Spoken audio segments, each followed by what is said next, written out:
jungle.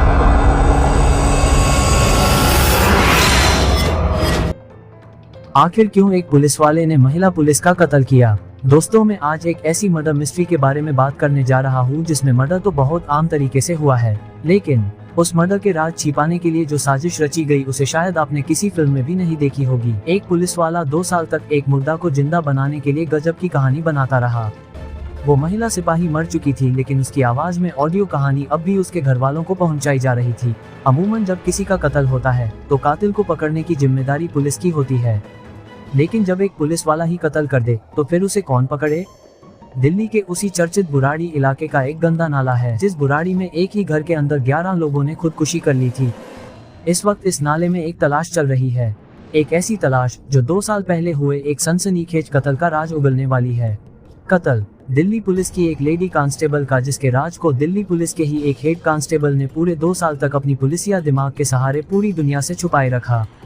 इस कत्ल को छुपाने के लिए उसने वो सब कुछ किया जो किसी कत्ल को उजागर करने के लिए पुलिस करती है। ये पुलिसिया दिमाग ही था जिसने इस एक कत्ल पर पूरे 2 सालों तक पर्दा डाले रखा। इन 2 सालों में एक पुलिस वाले ने मुर्दा लेडी कांस्टेबल को जिंदा साई करने की हर मुमकिन कोशिश की। 2 साल तक अपनी कोशिश में एक तरह से वो कामयाब भी रहा, लेकिन अब 2 साल बाद दिल्ली के बुराड़ी इलाके के जिस नाले से ये कहानी शुरू हुई थी उसी नाले पर आकर खत्म हुई।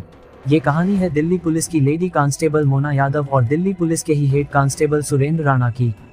बुलंदशहर की मोना यादव ने 2014 में दिल्ली पुलिस ज्वाइन किया था बतौर कांस्टेबल। इससे 2 साल पहले 2012 में सुरेंद्र सिंह राणा ने दिल्ली पुलिस ज्वाइन किया था। सुरेंद्र पीसीआर वैन का ड्राइवर हुआ करता था। बाद में सुरेंद्र और मोना की तैनाती पुलिस कंट्रोल रूम में हो गई और यही दोनों की पहली मुलाकात हुई। धीरे धीरे मुलाकात दोस्ती में बदल गई।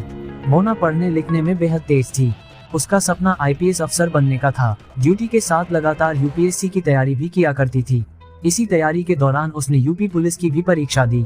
परीक्षा में पास कर वो सीधे सब इंस्पेक्टर बन गई। सब इंस्पेक्टर बनते ही मोना ने दिल्ली पुलिस से इस्तीफा दे दिया, लेकिन उसने यूपी पुलिस ज्वाइन करने की बजाय यूपीएससी की तैयारी करने का फैसला किया। इसी तैयारी के लिए अब मुखर्जी नगर में एक पीजी में रहने लगी। तैयारी की वजह से अब सुरेंद्र और मोना में कम मुलाकात हुआ करती थी। मोना अपना सारा ध्यान पढ़ाई में लगा रही थी। उधर मोना के सब इंस्पेक्टर बनने और फिर उसकी यूपीएससी की तैयारी के चलते अब परेशान रहने लगा था। मोना की तैयारी को देखते हुए उसे लगने लगा था कि वो पक्का आईपीएस अफसर बनेगी। इसीलिए अब मोना पर शादी के लिए दबाव डालने लगा। हालांकि वो खुद पहले से शादीशुदा था। मोना लगातार शादी से इनकार कर रही थी। उसका पूरा लक्ष्य यूपीएससी के इम्तिहान पर था। 8 सितंबर 2021 को सुरेंद्र और मोना में शादी की बात को लेकर एक बार फिर झगड़ा हुआ। तब दोनों सुरेंद्र की कार में थे। झगड़े के दौरान सुरेंद्र अपनी कार बुराई की तरफ ले गया। बुराई में पुश्ते के करीब एक सुनसान जगह पर गाड़ी रोककर उसने गुस्से में मोना का गला दबा दिया। कार में ही मोना की मौत हो गई। कत्ल के बाद उसने उसी पुश्ता इलाके की इसी गंदे नाले में मोना की लाश डाल दी। तब इस नाले में इतना पानी नहीं था। उसने लाश डालने के बाद उस पर मिट्टी डाली और फिर वजनी पत्थर रख दिए। मगर इससे पहले वो मोना के मोबाइल, उसका आधार कार्ड, उसका एटीएम सब कुछ अपने पास रख लिया। इधर वारदात के कई दिनों बाद तक जब घर वालों की मोना से बात नहीं हुई तो उन्होंने मोना को ढूंढना चालू किया। चूंकि हेड कांस्टेबल सुरेंद्र कई बार मोना के घर भी जा चुका था, इसलिए उसके घर वाले उसे जानते थे। ऊपर से वो पुलिस वाला था, तो मोना के घर वालों ने सुरेंद्र से ही मोना को ढूंढने की गुजारिश की। इसके बाद खुद सुरेंद्र मोना के घर वालों के साथ मुखर्जी नगर थाने गया। वहां उसने मोना की गुमशुदगी की रिपोर्ट लिखाई। इतना ही नहीं, घर वालों को यकीन दिलाने के लिए वो दिल्ली पुलिस के आला अफसरों के पास भी मोना के घर वालों को लेकर गया, लेकिन मोना का कोई पता नहीं चल रहा था। फिर एक रोज अचानक सुरेंद्र ने मोना के घर वालों को बताया कि वो किसी अरविंद नाम के लड़के के साथ चली गई है। शायद दोनों ने शादी भी कर ली है। मोना के घर वालों को यकीन दिलाने के लिए सुरेंद्र कई बार दूसरे नंबर से मोना के घर फोन करता, पर फोन पर आवाज मोना की होती।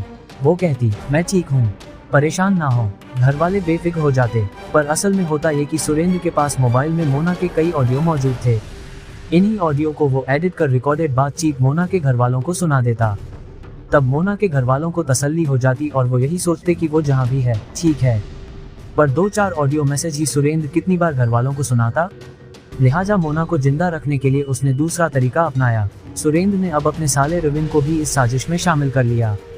मोना के अरविंद के साथ भागकर शादी करने की बात सुरेंद्र पहले ही मोना के घर वालों को बता चुका था। अब उसने अपने साले को अरविंद बनाकर मोना के घर वालों से फोन पर बात करवानी शुरू कर दी। फर्जी अरविंद हमेशा फोन पर मोना के घर वालों को यही कहता कि दोनों ने शादी कर ली है, लेकिन उसके घर वाले उसे धमकी दे रहे हैं, इसीलिए वो अलग अलग शहरों में भटक रहा है। लेकिन जब घर वाले मोना से बात कराने की बात कहते तो वो कहता कि अभी वो डरी हुई है, बाद में बात करेगी। ये सिलसिला भी काफी दिनों तक चला, लेकिन सुरेंद्र दिल्ली पुलिस में था। पुलिसिया दिमाग को वो अच्छे सा जानता था। उसे लगा कि इस फर्जी अरविंद वाली कहानी से भी बहुत दिनों तक मोना के घर वालों को बेवकूफ नहीं बनाया जा सकता। 2021-22 में देश कोरोना से जूझ रहा था। लोगों ने एक दूसरे से दूरी बना रखी थी। इस दूरी का फायदा भी सुरेंद्र ने उठाया। मोना के जिंदा होने का यकीन दिलाने के लिए सुरेंद्र ने अब एक नया पैंतरा अपनाया। मोना के आधार कार्ड पर किसी और लड़की को ले जाकर उसने कोरोना का वैक्सीन लगवा दिया। इस वैक्सीन के सर्टिफिकेट को भी उसने मोना के घर भिजवा दिया। सर्टिफिकेट पर साल और महीना दर्ज था। घर वालों को लगा कि चलो बेशक मोना गुम है लेकिन जिंदा है। लेकिन सुरेंद्र का पुलिसिया दिमाग अब भी काम कर रहा था। उसे मालूम था कि हर थोड़े दिनों में मोना के जिंदा होने का सबूत घर वालों को देते रहना जरूरी है। इसके लिए भी उसने एक नया तरीका अपनाया। मोना का आधार कार्ड पहले से ही उसके पास था। 2021-22 में कोरोना कहर जारी था। 2 गज की दूरी और मास्क जरूरी था। सुरेंद्र ने इस मास्क का भी फायदा उठाया। उत्तराखंड, हरियाणा, पंजाब के कई होटलों में उसने अलग अलग कॉल गर्ल को रुकने के लिए भेजा। होटल में एंट्री के लिए आईडी कार्ड के तौर पर हर जगह उन लड़कियों ने मोना का आधार कार्ड ही दिया। अलग अलग होटलों में मोना के नाम पर दूसरी लड़कियों को ठहराने के बाद सुरेंद्र खुद इस बात की जानकारी मोना के घर वालों को देता। वो बताता कि उसके मुखबिरों से पता चला है कि मोना इन शहरों के होटलों में रुकी थी। फिर वो मोना के घर वालों को लेकर खुद भी उन होटलों में जाता, वहाँ रजिस्टर चेक करता, नाम और आधार कार्ड चेक करता। घर वाले भी देखते कि आधार कार्ड तो मोना का ही है, पर इस अफसोस के साथ लौट आते कि यहाँ पहुँचने में जरा सी देरी हो गई, वरना मोना मिल जाती। लेकिन ऐसा करके सुरेंद्र अब भी लगातार मोना को जिंदा रखे हुए था। लेकिन अब मोना के गायब हुए 2 साल से ज्यादा का वक्त गुजर चुका था। अब 2023 आधा साल बीत चुका था। मोना के घर वालों, खासकर उसकी बहन को अब शक होने लगा। उसे लगा कि अगर उसने अपनी मर्जी से भागकर शादी भी कर ली तो अब तो 2 साल हो गए, सब कुछ सेटल हो गया होगा, फिर वो क्यों सामने नहीं आ रही है। बहन को लगा कि कुछ ना कुछ गड़बड़ है, और इसी के बाद मोना के घर वालों ने दिल्ली के पुलिस कमिश्नर से मिलने का फैसला किया। पुलिस कमिश्नर ने पूरी कहानी सुनने के बाद क्राइम ब्रांच को मोना को तलाशने की जिम्मेदारी सौंपी। 2 महीने पहले क्राइम ब्रांच ने अपनी जांच शुरू की। क्राइम ब्रांच ने सबसे पहले मोना के घर वालों से ही पूछताछ की। तब पता चला कि मोना की गुमशुदगी के बाद कई बार अलग अलग नंबरों से अरविंद नाम के एक शख्स का फोन आता था, और वो ये बताता था कि उसने मोना से शादी कर ली है और दोनों ही ठीक हैं। पुलिस ने अब उन नंबरों को खंगालने का फैसला किया। जांच के दौरान पता चला कि जिन नंबरों से कॉल किए गए थे वो सभी सिम फर्जी आईडी कार्ड पर लिए गए थे। ऐसी ही एक फर्जी आईडी वाले सिम कार्ड के फॉर्म पर एक तस्वीर चिपकी थी। इस फॉर्म पर नाम तो किसी और का था, लेकिन फोटो राजपाल नाम के एक शख्स की चिपकी थी। पुलिस ने जब फॉर्म पे चिपकी इस तस्वीर को मोना के घर वालों को दिखाया तो उन्होंने उसकी पहचान राजपाल के तौर पर की। मोना के घर वाले ने बताया कि राजपाल 1-2 बार हवलदार सुरेंद्र राणा के साले रविंद्र के साथ उनके घर आया था और वो रविंद्र का दोस्त है। ये पता चलते ही पुलिस ने सबसे पहले राजपाल को दबोचा, फिर राजपाल के बाद सुरेंद्र के साले रविंद्र को। अब इन दोनों से जब पूछताछ हुई तो थोड़ी ही देर में दोनों टूट गए। दोनों ने कहा कि उनकी कोई गलती नहीं है, उन्होंने कोई कत्ल नहीं किया है, ये सब कुछ सुरेंद्र ने किया है। पहली बार इन दोनों ने ही बताया कि जिस मोना को 2 साल से खुद सुरेंद्र और दिल्ली पुलिस ढूंढ रही है वो तो 2 साल पहले ही मर चुकी है। उसका कल किसी और ने नहीं बल्कि खुद सुरेंद्र ने किया है। इन दोनों के खुलासे के बाद अब दिल्ली पुलिस अपने ही महकमे के हेड कांस्टेबल यानी हवलदार सुरेंद्र सिंह राणा को गिरफ्तार करती है। सुरेंद्र का साला और साले का दोस्त राजपाल पहले ही कहानी उगल चुके थे। अब सुरेंद्र की बारी थी। सुरेंद्र सबसे पहले दिल्ली पुलिस को अपने साथ बुराई के पुश्ता इलाके में मौजूद इस नाले के करीब ले जाता है। पुलिस वाले अपने साथ कुछ सफाई कर्मचारी भी लेकर आए थे। अब नाले में तलाश शुरू होती है।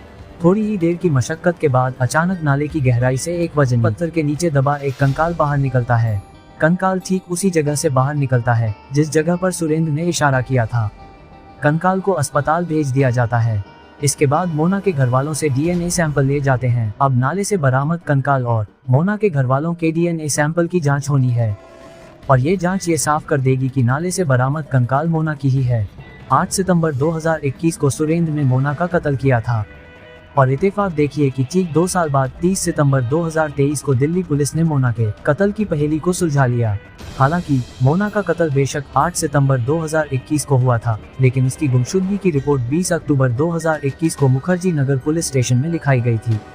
अगर मुखर्जी नगर पुलिस उसी वक्त इस मामले को गंभीरता से लेती तो मुर्दा मोना अगले 2 साल तक जिंदा न रहती, वो भी तब जबकि मोना खुद दिल्ली पुलिस की एक कांस्टेबल थी।